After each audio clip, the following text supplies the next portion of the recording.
ఇప్పుడు మీరు ఒక విషయంను బాగా స్ఫురణలో పెట్టుకోవాలి. ఇప్పుడు ఎన్ని కొత్త సమస్యలు వచ్చాయో చూడండి. సనత్ కుమారుడే వాసనాబలం పోవడానికి పరమశివునికి కుమారుడుగా పుట్టాలి. అలా పుట్టాలంటే పరమేశ్వరుడు సంకల్పం చేస్తే ఆయన శరీరం నుండి కానీ, తేజస్సు నుండి కానీ కుమారుడిగా పుట్టవచ్చు. కానీ శివవీర్యము స్ఖలనమై ఆ వీర్యము వలన పుట్టిన బిడ్డ చేతిలో తప్ప తాను మరణించనని అవతల తారకాసురుడికి వరం ఉంది. శివవీర్యము స్ఖలనమైతే దానిని పుచ్చుకోవడానికి క్షేత్రము ఉండాలి. ఆ క్షేత్రము పార్వతీదేవి తప్ప అన్యులు కారు.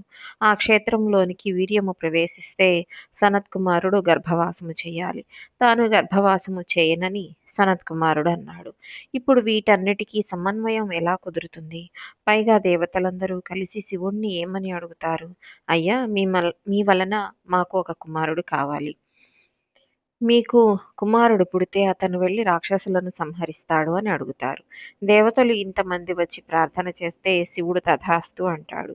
మరి ఇప్పుడు పార్వతీదేవి సంపర్కం లేకుండా కుమారుడు పుట్టడమే సంభవిస్తే దాని అర్థమేమిటి? శివవీర్యమును ధరించడానికి వేరొక క్షేత్రం ఏదో ఉండి ఉండాలి. అప్పుడు పార్వతీదేవికి ఆ క్షేత్రము పట్ల కినుక కలుగుతుందా కలగదా? నేను ఆయనకు భార్యను, బిడ్డలు మాత్రం ఆవిడికి పుట్టారు అని అనుకుంటుంది.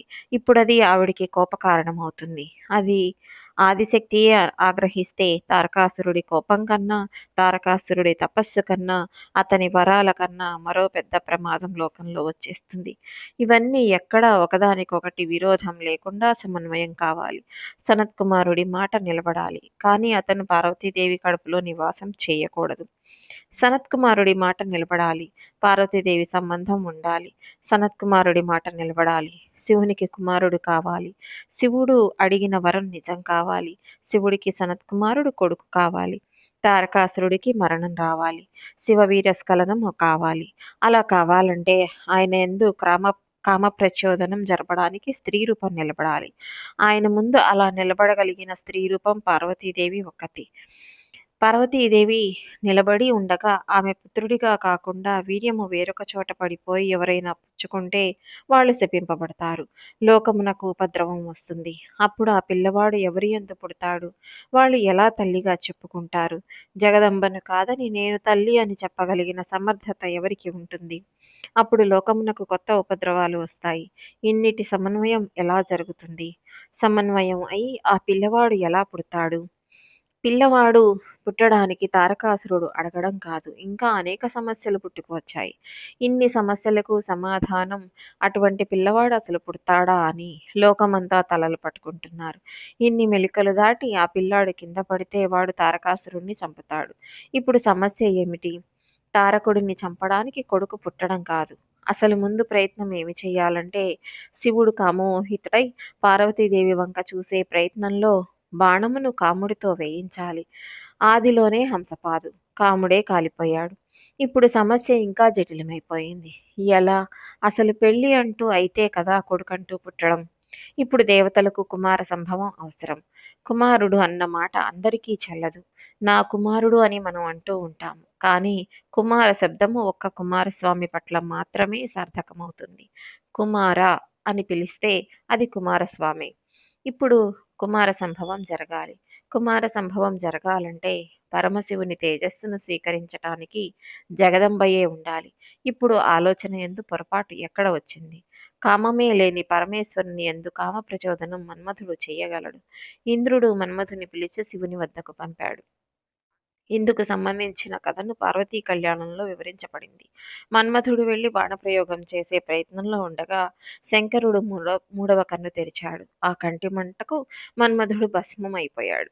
ఇంద్రునితో సహా దేవతలందరూ వెళ్ళిపోయారు. రతీదేవి ఒక్కతి భర్త పోయాడని ఏడ్చింది. ఇప్పుడు శంకరుడిని అసలు సంసారంలోకి తీసుకువస్తే కదా కుమార సంభవం. ఎవరు తీసుకురాగలరు? లోకమునందు దానికి అధికారి అని నమ్మబడిన వాడు మన్మథుడు ఒక్కడే. ఇప్పుడు ఆ మన్మథుడు కాలిపోయాడు. లోకంలో మన్మథుడు లేడు. ఇప్పుడు పార్వతీ పరమేశ్వరుల కళ్యాణం ఎలా జరుగుతుంది? ఇప్పుడు జగదంబ అనుగ్రహం. ఇది అమ్మవారి గొప్పతనం. ఏ మన్మథుడి చేతిలో చెరకు విల్లు పుష్పబాణములు పట్టుకుంటే శంకరుని దింపలేకపోయాడో దాన్ని అమ్మవారు స్వీకరించింది. అలా స్వీకరించినప్పుడు ఆవిడ శివకామ సుందరి. శివుడికి మాత్రమే ఆ అందం. ఆయన మాత్రమే అలా భార్యగా చూడాలి. కానీ మనకి ఆవిడ రాజరాజేశ్వరి.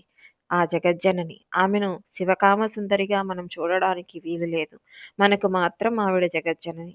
అవే అవే ఆయుధములను ఇప్పుడు ఆవిడ పట్టుకుంది. ఆయుధములు మారాయి. మారితే మీకు రక్షణ. విల్లు మన్మధుని చేతుల్లో ఉంటే మిమ్మల్ని పడగొడతాడు. ఇప్పుడు అమ్మవారు అసలు మొత్తం వ్యవస్థను మార్చింది. అలా మార్చడానికి అమ్మవారు ఎంతో కష్టపడింది. అమ్మవారు వెళ్ళి గొప్ప తపస్సు చేసింది. తపస్సు చేస్తే శంకరుడు బ్రహ్మచారి రూపంలో వచ్చి తన పెళ్లి తానే చెడగొట్టుకునే మాటలు చెప్పాడు. శంకరుడిలాంటి ఉదారమూర్తి లోకమునందు ఉండడు. ఆయన తన స్వార్థమా, ఇతరుల మాట నిలబెట్టడమా అనే అంటే అందులో ఇంకా అరమరికలు ఉండవు. అవతల వారి మాట నిలబెట్టడానికే పెద్దపీట వేస్తాడు. తన విషయం ఏమనుకున్నా పర్వాలేదు. అసలు ఆయన గురించి సరిగ్గా అర్థం చేసుకొనక ఏమన్నా ఆయనకేమీ పట్టదు. ఆయన బ్రహ్మజ్ఞాని కాబట్టి ఆయనకేమీ సంబంధములు ఉండవు. కాబట్టి తన పెళ్లి తానే చెడగొట్టుకునే ప్రయత్నం చేశాడు. అప్పుడు అమ్మవారు ధూర్త బ్రహ్మచారి శివ వ్యతిరేకమైన మాటలు విన్నందుకు ప్రాయశ్చిత్తం చేసుకోవాలి. శివ వ్యతిరేకమైన మాటలు మాట్లాడిన వాడి నాలుక కోసేయాలి. నీవి ఈ ప్రాంతములను వదులుతావా వదలవా అని అదిలించింది. అప్పుడు శంకరుడు నిజరూపం చూపించాడు. తర్వాత అమ్మవారిని వివాహం చేసుకున్నాడు. పార్వతీ కళ్యాణం అయ్యింది. ఇప్పుడు పార్వతీ పరమేశ్వరులిరువురు తల్లిదండ్రులుగా కనిపిస్తున్నారు. ఆయన ఇప్పుడు కదులుతున్నాడు. లేకపోతే ఆయన తనలో తాను రమిస్తూ ఉండిపోతాడు. పార్వతీ పరమేశ్వరుల కళ్యాణం వలన ప్రధాన ప్రయోజనం ఏమిటి? కుమార సంభవం జరగాలి. కుమార సంభవం జరగడానికి ప్రకృతి యందు ఉన్నది ఒక్కటే ఆధారం. మహా తపస్వి అయిన శంకరుని అమ్మవారు ఆకర్షించింది. కాబట్టి వారి దివ్యమైన క్రీడ జరుగుతోంది. దానినే శాస్త్రమునందు మైథునము అని పిలిచారు. తల్లిదండ్రులు కనుక శివతేజస్సు పార్వతీదేవి యందు ప్రవేశించినప్పుడే కుమార సంభవమునకు పరిపూర్ణత కలుగుతుంది. ఇలా శివపార్వతుల దివ్యమైన క్రీడ శతదివ్య సంవత్సరములు జరిగింది. ఆ సమయంలో ఇక్కడ దేవతలు బాధలు పడుతూనే ఉన్నారు. ఆయన అక్కడ సంతోషంగా అమ్మవారితో గడుపుతున్నాడు. దీనిని బట్టి మీకేం అర్థం కావాలి? ఆయన అమ్మవారు అడిగితే ఆడతాడు. అమ్మవారు పాడితే పాడతారు. ఆయన అమ్మవారు ఆడితే ఆడతాడు. అమ్మవారు పాడితే పాడతాడు. అమ్మవారితో సంతోషంగా ఉంటాడు, నవ్వుతాడు. కానీ ఆయనకి ఆయన తేజస్సు స్ఖలనము కాదు. అనగా ఆయన కామమోహితుడు కాలేదన్నమాట. శతదివ్య సంవత్సరములు అయిపోయాయి. తారకాసురుడు దేవతలను చితక్కొడుతూనే ఉన్నాడు. శంకరుడికి ఎన్నో పేర్లు ఉన్నాయి. అందులో శితికంఠుడు అనేది ఒకటి. రుద్రాధ్యాయంలో నమో నీలగ్రీవాయ చ శితికంఠాయ చ అని ఉంది. నీలగ్రీవాయచ అంటే కంఠమునందు నల్లని మచ్చ ఉన్నవాడు అని అర్థం. నల్లటి మచ్చ పుట్టుకతో ఉన్నది అని చెప్పాలంటే ఆయనకి ఒక పుట్టుక ఉండాలి. ఆయనకి పుట్టుక ఉన్నదా? ఆయన ఎప్పుడు పుట్టాడో ఎవరికీ తెలియదు. ఆయన పరబ్రహ్మము. అందరికన్నా ముందు లోకంలో ఆయనే ఉన్నాడు. ఆయనకి పుట్టుక ఏమిటి? ఆయన మొట్టమొదటి నుండి నీలగ్రీవుడు కాడు. ఆయన కంఠమునందు నల్లటి మచ్చ మొదట్లో లేదు. ఆయన కంఠము తెల్లగా శంఖంలా ఉండేది. ఆ తెల్లటి కంఠం మీద నల్లటి చిన్న మచ్చ వచ్చింది. ఆ మచ్చ శివుడు హాలాహల భక్షణము చేసినప్పుడు వచ్చింది. ఆయన లోకములను రక్షించడం కోసం హాలాహల భక్షణము చేశాడు. అసలు మచ్చ రావలసిన అవసరం లేనివాడు. అంత తెల్లటివాడు. తన తెల్లటి కంఠం మీద నల్లని మచ్చ తెచ్చుకున్నాడు. లోకం కోసం హాలాహలం తాగి ఆ మచ్చను తెచ్చుకున్నాడు. లోకం కోసం హాలాహలము త్రాగగలిగిన వాడు ఇప్పుడు లోకం కోసం కుమారుడిని ఇస్తాడు. లోకమునందు ఉన్న వారి మర్యాద నిలబెడతాడు. బ్రహ్మజ్ఞాని అయిన సనత్కుమారుని కోరిక నిలబెట్టాలి. దేవతలకి రక్షణ కల్పించాలి. తారకాసురుడు కోరినప్పుడు చతుర్ముఖ బ్రహ్మ తథాస్తు అన్నారు. తథాస్తు అన్నారు కాబట్టి తన తేజస్సులోంచే కుమారుడు పుట్టి తారకాసురుడిని సంహరించగలిగిన మహావీరుడైన ఒక కుమారుడిని కనాలి. కానీ ఆ తేజస్సు పార్వతీదేవి యందు ప్రవేశించకుండా ఉండాలి. శివుడితో నీకు మాత్రమే కుమారుడిగా ఉంటాను అని సనత్కుమారుడు అనడం వలన పార్వతీదేవి సంబంధం ఉంటుంది. కానీ ఆ తేజస్సు అమ్మవారిలో ప్రవేశించి అమ్మవారి యందు గర్భంగా పెరగడానికి అవకాశం ఉండదు. పరమశివుడు ఇన్నింటినీ ఏకకాలం నందు నిలబెట్టగలిగినవాడు. దీనికోసం లోకం తన మీద నిందలు వేసినా మచ్చపడడానికి సిద్ధంగా ఉన్నవాడు. 100 దివ్య వర్షములు గడిచిపోయినా ఆయనకి కుమారుడు కలగడానికి వీలుగా ఆయన తేజస్సు స్ఖలనము కాలేదు. ఈ ముడి ఊడిపోవడం అన్నది ఎక్కడో ప్రారంభం కావాలి కదా! అందుకని మొట్టమొదట శివమాయ దేవతల మీద ప్రసరించింది. అసలు కుమార సంభవం జరిగితే మొదట ప్రయోజనం పొందేవారు దేవతలు. వాళ్ళు ప్రస్తుతం తారకాసురుడి దగ్గర ఊడిగములు చేస్తున్నారు. కాబట్టి కుమార సంభవమునకు దేవతలు తొందరపడాలి. కానీ ఇప్పుడు దేవతలు శివ మాయామోహితులయ్యారు. అలా అయితే తప్ప కథ నడవదు. వారు మాయామోహితులై అక్కర్లేని విషయమునొకదానిని మాట్లాడడం మొదలుపెట్టారు.